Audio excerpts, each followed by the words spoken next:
जय श्री राधे कृष्णा। दोस्तों, कैसे हैं आप लोग।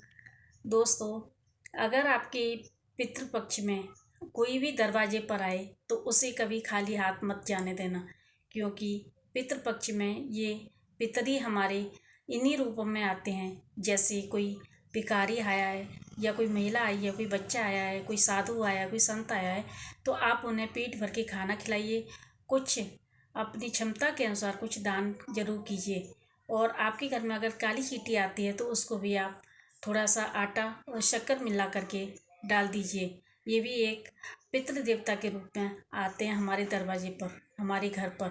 तो दोस्तों, अगर आपकी छत पर कोई कौवा पक्षी वगैरह बैठे हैं तो उनको भी दाना पानी डालकर रख दीजिए। ये भी हमारे पितृ के रूप में हमारे घर आते हैं, इसलिए इन्हें कभी निराश मत कीजिए। इनके खाने पीने की आप व्यवस्था कीजिए। अगर गाय बछड़ा सांड कोई भी आवे तो आप उन्हें घास या रोटी अवश्य दीजिए, क्योंकि ये पितृपक्ष में आने वाले जो भी हैं ये हमारे पितृ हैं। पता नहीं किस रूप में हमारे पितृ आ जाएं, हमें भी नहीं पता। इसलिए कभी भी इनको निराश करके मत जाने देना, क्योंकि ये पितृपक्ष में जो आते हैं वो किन रूपों में आए हमारे पितृ।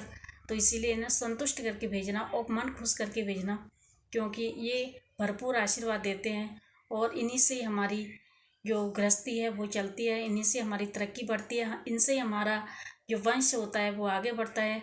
और बच्चों की नौकरी शादी विवाह सब इन्हीं की वजह से होते हैं।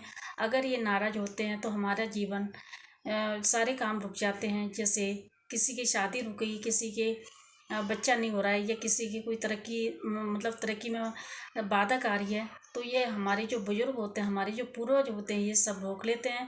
और इनको अगर हम खुश कर रखेंगे, प्रसन्न रखेंगे, तो ये हमारे खुश होकर के हमें भरपूर आशीर्वाद देंगे। इसीलिए कोई भी आपके दरवाजे पर आए, कोई भी छत पर आए, पक्षी वगैरह, कोई भी काव कौवा वगैरह, तो आप उनको ये दाना पानी की व्यवस्था जरूर करके रखिए। श्राद्ध पक्ष चल रहे हैं, बहुत ही पावन पर्व चल रहा है। आप जितना चाहें उतना आशीर्वाद समेट सकते हैं, क्योंकि ये पितृ आपके बहुत ही प्रसन्न होंगे। आप अपना दिल खोल के रखिए और उनको हर संभव प्रयास कीजिए कि वो कोई भी आपसे रुष्ट होकर नहीं जाए, कोई भी आपसे नाराज ना हो। इसीलिए हर संभव प्रयास कीजिए कि आपके घर में घास पड़ी रहे, आपके घर में चारा पड़ा रहे, गुड़ पड़ा रहे। तो कोई भी आवे तो आप उनको गुड़ दीजिए। जैसे गाय बछड़ा हर तरह का कोई भी जानवर आवे तो आप उनको ज़रूर अच्छे से संतुष्ट होकर के विदा कीजिए। पता नहीं किस रूप में आए हमारे पितृ देवता, इसीलिए